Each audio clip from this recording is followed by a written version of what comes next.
Perbedaan glikolisis dan gluconeogenesis. Perkenalkan, nama saya Besli Ceria Boru Panjaitan dengan NIM 253301621009 dengan mata kuliah Biokimia. Yang pertama, kita akan mengetahui glikolisis adalah proses metabolisme yang mengubah glukosa ataupun gula darah menjadi asam fosfat menghasilkan energi dalam bentuk ATP. Sedangkan glucogenesis adalah proses metabolisme yang menghasilkan glukosa dari sumber non-karbohidrat seperti asam amino, asam laknat, dan gliserol. Di sini perbedaan tempat terjadinya dan tujuan. Glikolisis tempat terjadinya di sitoplasma sel, sedangkan tujuannya menghasilkan energi dalam bentuk ATP dan NADH, menghasilkan asam fosfat yang dapat digunakan dalam proses metabolisme. Yang ketiga, menyediakan energi untuk sel. Sedangkan gluconeogenesis tempat terjadinya hati dan ginjal, sedangkan tujuannya mempertahankan kadar glukosa darah yang stabil, menghasilkan glukosa untuk otak dan jaringan lainnya. Perbedaan pada substrat dan produk akhir, gluconeogenesis dan glucogeogenesis. Glucogenesis substratnya adalah glukosa dan produk akhirnya adalah asam fosfat atau 2 molekul. Sedangkan glucogeogenesis substratnya glikogen dan produk akhirnya adalah glukosa. Enzim kunci. Yang pertama itu ada heksokinase atau glukinase. Yang kedua fosfoglucokinase 1 atau PFK1. Yang ketiga ada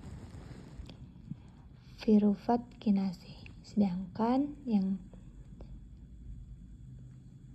glucogenesis yang pertama pyruvate karbosilase, yang kedua fosfolate karbonkinase, yang ketiga glukosa 6 fosfatase.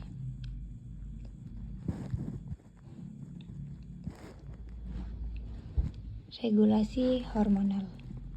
Glikolisis diaktifkan oleh insulin setelah makan saat glukosa darah tinggi. Yang kedua, dihambat oleh glukogen dan adrenalin saat stres dan puasa. Gluconeogenesis diaktifkan oleh glukogen, kortisol, dan adrenalin saat puasa, stres, dan rendahnya glukosa darah. Yang kedua, dihambat oleh insulin atau setelah makan saat glukosa darah tinggi. Kondisi fisiologis yang pertama itu pada saat kenyang, kadar glukosa darah tinggi. Yang kedua, insulin tinggi, glukogen rendah. Yang ketiga, glikolisis diaktifkan. Yang keempat, glukosa disimpan sebagai glikogen atau lemak. Saat puasa, yang pertama, kadar glukosa darah rendah. Yang kedua, glikogen tinggi, insulin rendah.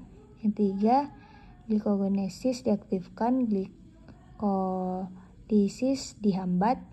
Yang keempat, glukosa dihasilkan dari glucogenesis dan glikolisis. Keterkaitan antara kedua jalur atau hubungan bolak-balik metabolik. Siklus glukosa adenin dalam otot glikosis menghasilkan pyruvate yang diubah menjadi adenin ketika dibawa ke hati untuk diubah menjadi glukosa dan glucogenesis. Regulasi bolak-balik aktivitas gluconesis dan glucogenesis diatur secara timbal balik oleh hormon insulin dan glukagon. Ketika glukosis diaktifkan, glukogenesis dihambat dan sebaliknya. Penggunaan prekursor bersama. Beberapa prekursor seperti pirufat dan laknat dapat digunakan dalam kedua jalur, tetapi arah reaksi dan enzim yang terlibat berbeda.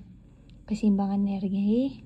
Kedua jalur ini bekerja sama untuk menjaga keseimbangan energi dan kadar glukosa darah yang stabil sesuai dengan kebutuhan tubuh. Ya, di sini kita dapat melihat gambar glikogenesis dan glukogenesis.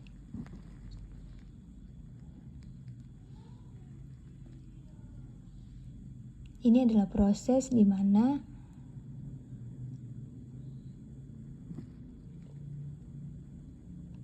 glukogenesis dan gluconeogenesis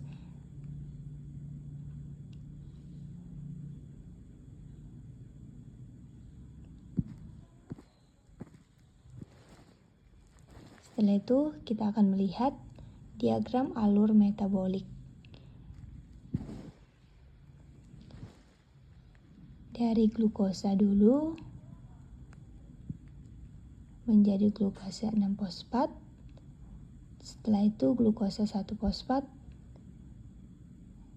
dan menjadi glikogen. Dan balik lagi ke glukosa 1-fosfat, balik lagi ke glukosa 6-fosfat dan kembali lagi ke glukosa. Sekian saja penjelasan dari saya. Kiranya penjelasan dari saya bisa membantu kita untuk memahami materi tersebut. Saya akhiri dengan terima kasih.